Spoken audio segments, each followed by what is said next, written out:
Health is very important.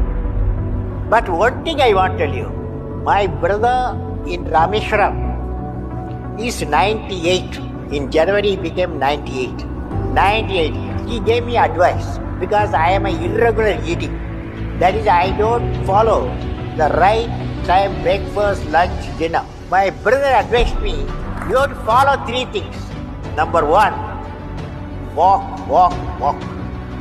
He did in his younger age.